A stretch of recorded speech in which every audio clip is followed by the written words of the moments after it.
I've always thought of Balaji as something of a brother from another mother, but our paths have actually diverged quite a bit. All the time that he spends on Twitter, I actually spend traveling. And where so many conversations with him will inevitably degenerate into a diatribe against wokeness, I realized that my discipline, geopolitics, is completely immune from that phenomenon. In fact, you will literally never see these two words side by side. Because geography, the foundation of geopolitics, is literally our fundamental, foundational ground of truth. You cannot lie to geography. You can't make up stories about it. It is actually the most unsentimental of disciplines. In fact, it has such a simple definition, geopolitics. It is the relationship between power and space. And geopolitics doesn't even care what type of entity you are, what type of state you even are. It's simply what is your relationship to space. However, something interesting has happened over the millennia. What we mean by space has changed, and especially since the invention of the internet, that is really true. But if you go back in time, think about all the different kinds of state forms that we have had. City-states dominated our geographical landscape across Mediterranean region, the Indus Valley, and China, thousands of years ago. As they aggregated, they became empires, territorial empires, vast empires, again, spanning the world. And then, of course, with the Treaty of Westphalia, we began to have sovereign territorial nation-states such as we know them today. And now, do we, from particularly 1989 onwards, have the return of stateless communities, which we're calling network states. Now, they've always been present.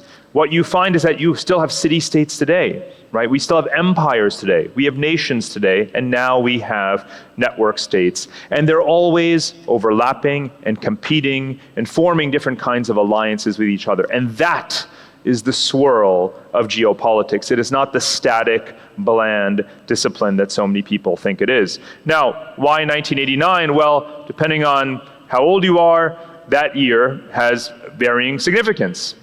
For me, it was the year the Berlin Wall fell. Should have shown a photo, as others have done. I went and I sat on top of that wall. I got a hammer and a chisel, and I chipped away at it and brought little pieces of the wall back to all of my friends in the classroom. But for others, of course, probably for the digital natives here in the room, 1989 was, of course, the year that the World Wide Web was launched. So we think of it, we mark it as the beginning of this great new digital era that we are in.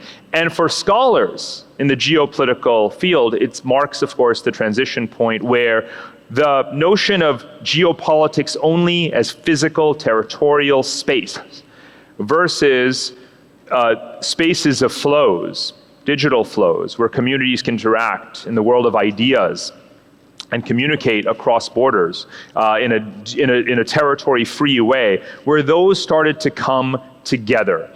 And so, whereas we think of sovereignty and territoriality as the fundamental conditions you have to meet to be a state, that's not really true. It's fundamentally about authority and about autonomy.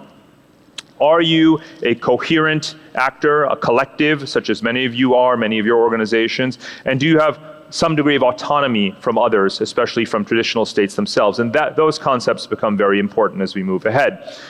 So the axiom to capture all of this that I wrote about in one of my books is that really competitive connectivity is the geopolitics of the 21st century. It's not just about who has the biggest territory, who has the biggest country. And the winning states, whether they're territorial or not, are going to be those that are the most connected in this network. And this principle applies to traditional geopolitics. So let's look at a couple of examples of how this is playing out in just the world of conventional nation states today. We do live in a multipolar world, and a lot of indices or rankings of power will simply simplify the world and boil it down to a G2. It's the US and China, whoever wins gets to rule the world. If you think about things more not from the supply side of power, but the demand side of services, you understand that the world is much more what I call a geopolitical marketplace. This concept that I've been working on for about 20 years, in which it's really about the functions that are provided in this much larger global system. Who provides military security? Who builds the the infrastructure and the pipelines and the railways and the internet cables? Who protects the environmental commons? Who's providing technology, food, finance, money, energy, and so on and so forth? And in fact, what you see is that there's many competing players in that geopolitical marketplace, not just America, not just China, not just Europe. In fact, I would submit to you that we're moving into an era where there is literally no single power at the center, and it's going to stay that way for a very long time.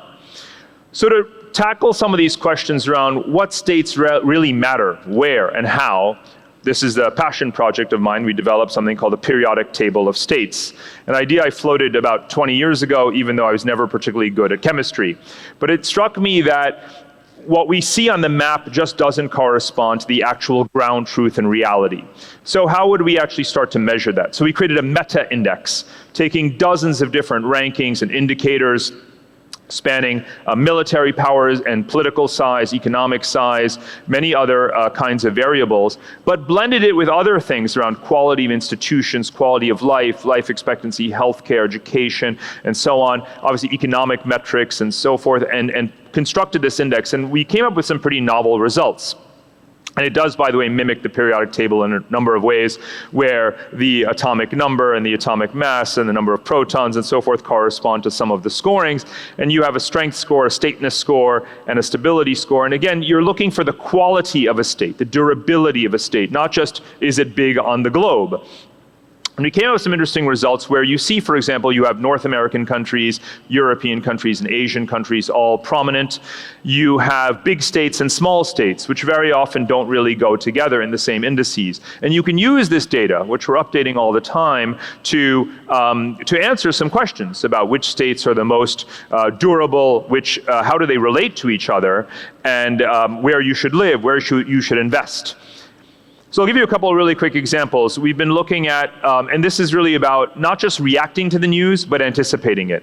Because if you pull in data like which countries are joining which international organizations and alliances, you'll start to be able to predict some of their behavior.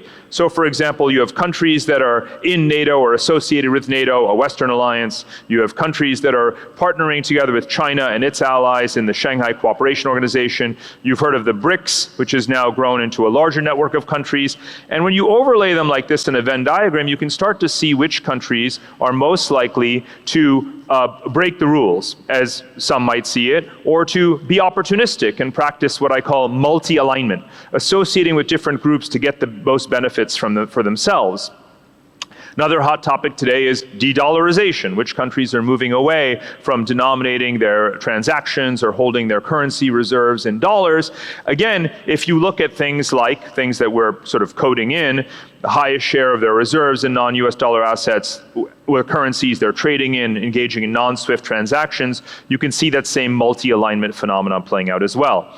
I heard someone today talk about the new Hanseatic League. This is idea I've been obsessed with for about 30 years because one of the places I went to high school, its license plate abbreviation actually is HH, Hansestadt Hamburg, which is Hamburg in northern Germany, which was one of the cities that was part of the Hanseatic League in the Middle Ages. And I've thought about what are the kinds of countries in the 21st century that will participate in these kinds of nimble alliances of city-states based upon 21st century kinds of criteria. So one of the things we did in the periodic table is to take this composite of indicators, those that are innovative countries, high prosperity, good ICT scores, but also small in a certain way, and again, agile. And they practice what I call this diplomacy among cities or city-states. And you can see in the upper left quadrant how a lot of these countries that you do associate with these ideas, like Singapore, of course, the Netherlands, Estonia, obviously, and others are starting to come together into these groupings.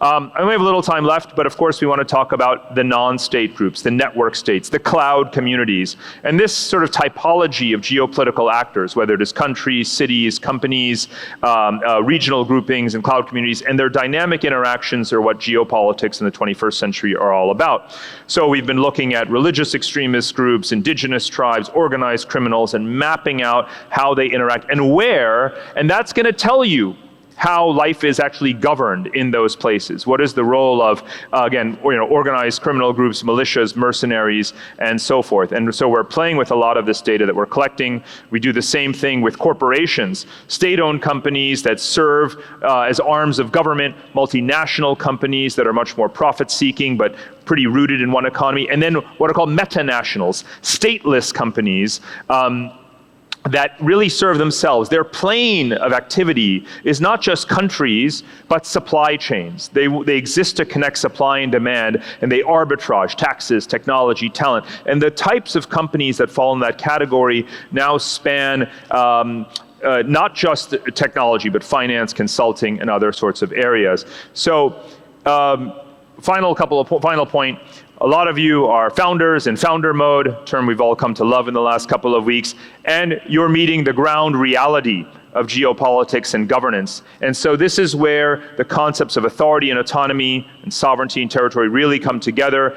And the services that I've heard about today in this conference that are digital, platform-based, enabling governance to be on-chain are really going to thrive in the future, but they're also going to collide with national governments that want to set the terms of their territories, like border controls, immigration policy, who sets the rules of governance, what currency is used, and all of those kinds of things. And so, in using something like the periodic table of states, you can perhaps navigate better which countries you choose to ally with as your partners. I do believe in the end, network states will be a durable layer in the geopolitical milieu, on top of nation states, city states, empires, and so forth, and that we will bring these governance services on-chain in the way that so many people here envision.